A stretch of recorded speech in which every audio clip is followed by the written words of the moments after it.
अस्सलाम वालेकुम dear students, welcome back to BSN on FT। Students, आज जो है वो हमारे पास टॉपिक स्टार्ट होने लगा है फार्माकोलॉजी। फार्माकोलॉजी जो है एक थोड़ा सा रफ सब्जेक्ट है, थोड़ा सा खुश्क जो है वो सब्जेक्ट है, तो इसके अंदर जो है आपको स्टेप बाय स्टेप लेके चलना पड़ेगा। तो इसलिए हम सबसे पहले डिस्कस करेंगे कि बेसिक टर्म्स क्या होती हैं। तो बेसिक टर्म्स अगर आपको पता हैं तो आपके लिए फार्माकोलॉजी 50% ईजी हो जाएगी। ठीक है जी, तो स्टार्ट करते हैं कि बेसिक टर्म्स के अंदर क्या क्या है। फार्माकोकाइनेटिक्स के अंदर क्या होता है, ये एक स्टडी है, यानी साइंस है, आर्ट है, जिसके अंदर हम पढ़ते हैं कि बॉडी जो है वो हैंडल किस तरह करती है ड्रग्स को।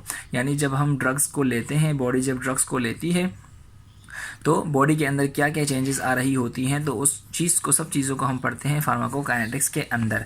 तो इस ब्रांच के अंदर जो है 4 चीज़ें और आती हैं, यानी कि सब ब्रांचेस आती हैं। सब ब्रांचेस के अंदर क्या क्या है, ADME। ठीक है, ADME यानी कि A से एब्जॉर्प्शन, D से डिस्ट्रीब्यूशन, M से मेटाबॉलिज्म और E से एक्सक्रीशन। एब्जॉर्प्शन होगी पहले, फिर डिस्ट्रीब्यूशन होगी बॉडी के अंदर, फिर मेटाबॉलिज्म यानी कि उसके ऊपर एक्ट होगा, और फिर उसके बाद बॉडी से निकाल दी जाएगी वो ड्रग। इन सब चीज़ों को जो है वो हम किसके अंदर पढ़ते हैं, फार्माकोकाइनेटिक्स के टॉपिक के अंदर पढ़ते हैं। ठीक है जी। अच्छा, उसके बाद है फार्माकोडायनामिक्स। फार्माकोडायनामिक्स क्या है, effect of drug on the body.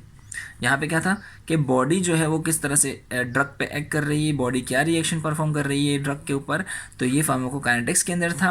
और फार्माकोडायनामिक्स के अंदर क्या है कि effect of drug on the body, यानी ड्रग जो है वो बॉडी पर क्या इफेक्ट करेगा, इसको हम पढ़ेंगे फार्माकोडायनामिक्स के अंदर। कंफ्यूज ना होइएगा, ठीक है।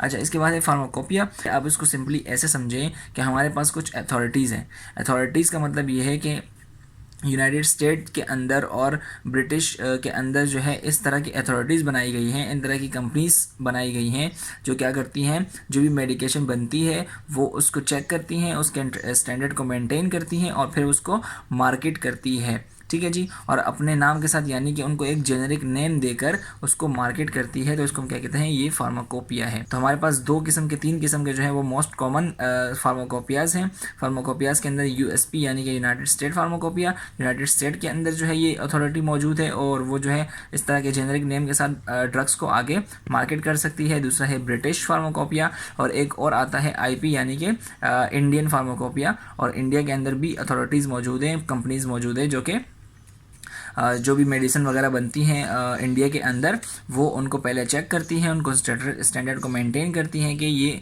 हार्मफुल तो नहीं है ह्यूमन काइंड के लिए, और फिर वो उसको आगे सेंड कर देती हैं मार्केट के अंदर। ठीक है।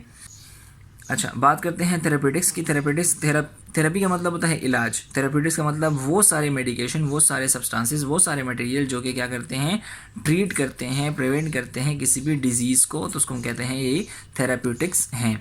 ठीक है जी। अच्छा, टॉक्सिकोलॉजी यानी टॉक्सिक मतलब जहर, और ओलॉजी मतलब क्या होता है, स्टडी। तो टॉक्सिक स्टडी यानी कि जो भी अनडिजायर्ड और साइड इफेक्ट वगैरह हैं थेरेप्यूटिक्स की कोई भी साइड इफेक्ट और अनडिजायरेबल रिएक्शंस जो हैं उनके बारे में स्टडी करना क्या कहलाता है, टॉक्सिकोलॉजी। फार्माकोग्नोसी क्या है, फार्माकोग्नोसी जो है वो study of drugs that are obtain from natural sources, plant and animal. यानी कि अगर प्लांट और एनिमल यानी नेचुरल सोर्सेज से कोई चीज़ जो है वो अडॉप्ट की गई है, अखज़ की गई है, तो उसको हम क्या कहते हैं, किस ब्रांच के अंदर पढ़ते हैं, फार्माकोग्नोसी के अंदर पढ़ते हैं। फार्माकोजेनेटिक्स या फार्माकोजीनोमिक्स, ठीक है, दोनों नाम जो है वो यूज़ हो सकते हैं। क्या होती है, study of genetic variation that cause difference in drug response. इस बात का मतलब ये है कि कुछ लोगों पर कुछ ड्रग रिस्पॉन्स करती है, कुछ ड्रग इफ़ेक्ट करती है, और कुछ लोगों पर कुछ ड्रग्स जो हैं वो इफ़ेक्ट नहीं करती। तो जिन पर जो ड्रग्स इफ़ेक्ट करती है उनके बारे में स्टडी करना, और जिन पर जो ड्रग्स नहीं करती और क्यों नहीं करती उनके बारे में स्टडी करना, इस सब के अंदर आता है फार्माकोजेनेटिक्स के अंदर आता है, या फार्माकोजीनोमिक्स के अंदर आता है। यानी कि जेनेटिक वेरिएशन चेक करते हैं कि कौन सी जेनेटिक वेरिएशन ऐसे है जो कि ड्रग्स के रिस्पॉन्स को एक्सेप्ट करती है, यानी कि ड्रग उसके ऊपर काम करेगा, और कौन सी जेनेटिक वेरिएशन ऐसी है जिसके ऊपर वो ड्रग इफेक्ट नहीं करेगा। ठीक है जी।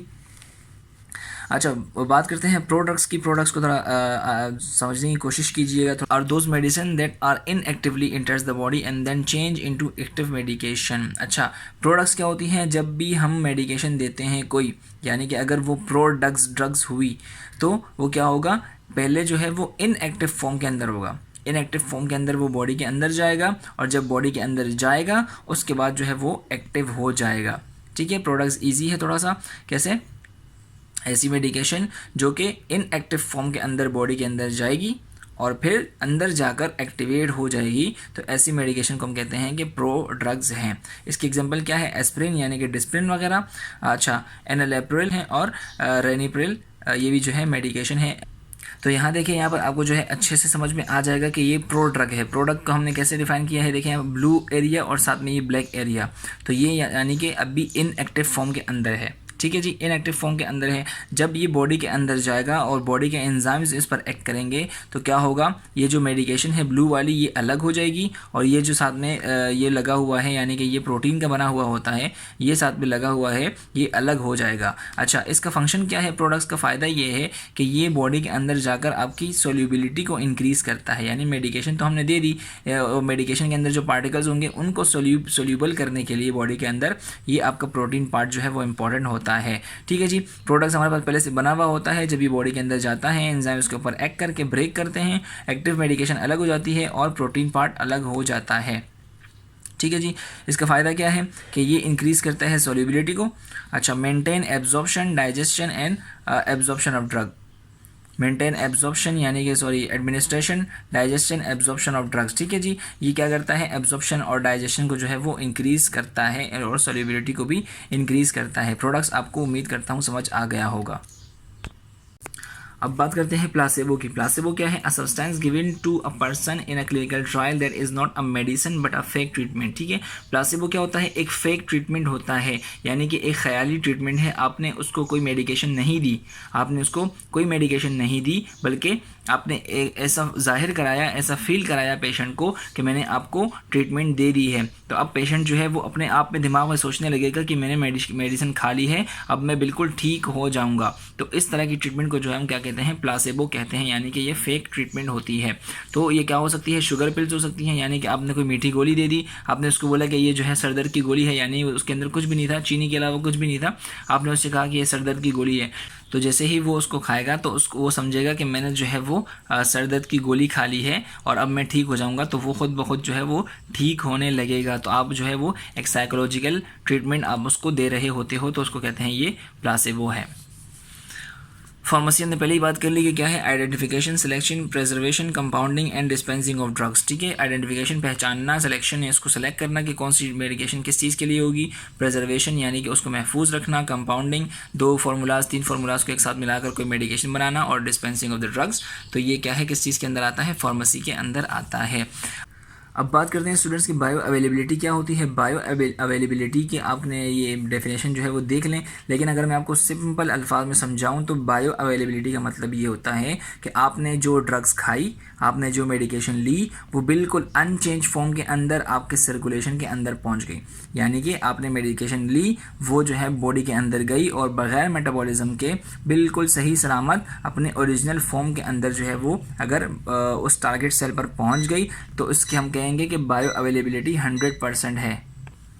इसको हम क्या कहेंगे कि बायो अवेलेबिलिटी 100% है। यानी कि आपने अगर मुंह से कोई चीज़ खाई तो जाहिर सी बात है वो स्टमक में जाएगी, स्टमक के अंदर एसिड वगैरह होंगे, वो उसके डिस्ट्रॉय कर देंगे, तो इसकी बायो अवेलेबिलिटी कम हो जाएगी।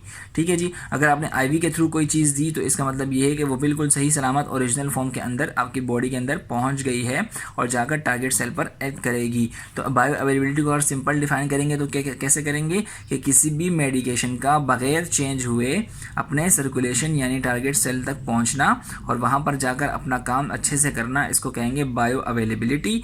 अगर जो है हम आईवी के थ्रू कोई चीज़ देते हैं तो उसकी बायो अवेलेबिलिटी 100% होती है, क्योंकि वो डायरेक्ट ब्लड के अंदर जा रहा है। और अगर ओरल रूट से या सबक्यूटेनियस या सबलिंगुअल दे रहे हैं तो वो उसकी बायो अवेलेबिलिटी जो है वो डिक्रीज़ हो जाएगी। क्यों डिक्रीज़ हो जाएगी? क्योंकि बॉडी के अंदर जो है हमारे पास जो है वो एसिड्स वगैरह होते हैं, हमारे पास जो जितनी भी चीज़ें होती हैं, लिवर वगैरह होता है, वो उसको तोड़ देता है, मेटाबोलाइज कर देता है और उसको उसके फॉर्म को जो है वो चेंज कर देता है, तो इसलिए उसकी बायो अवेलेबिलिटी डिक्रीज़ हो जाती है।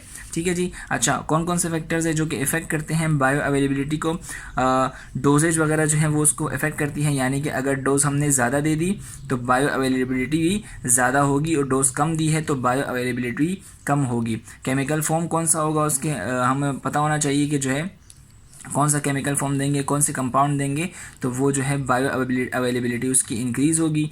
एब्जॉर्प्शन ऑफ ड्रग्स यानी कि कौन सी जो ड्रग्स होती हैं उसकी एब्जॉर्प्शन ज़्यादा होती है, कौन सी जगह पर ज़्यादा होती है, कौन सी जगह पर कम होती है, कौन से रूट से हम दे रहे हैं, आईवी दे रहे हैं, आईएम दे रहे हैं, आईजी दे रहे हैं, तो कौन से रूट से हम दे रहे हैं, और ड्रग मेटाबॉलिज्म यानी कि ड्रग जो है वो किस हद तक मेटाबोलाइज होगा।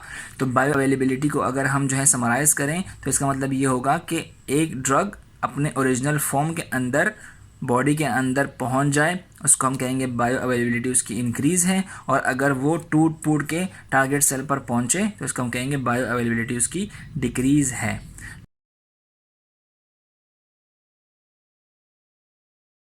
ठीक है जी, तो उम्मीद करता हूँ यहाँ तक आपको समझ आ गया होगा। तो कुछ बाकी टर्म्स भी हैं वो हम जो है नेक्स्ट वीडियो के अंदर इंशाल्लाह कवर करने की कोशिश करेंगे। तो तब तक अपना ख्याल रखें और चैनल को सब्सक्राइब करते हुए जाएँ। अल्लाह हाफिज़।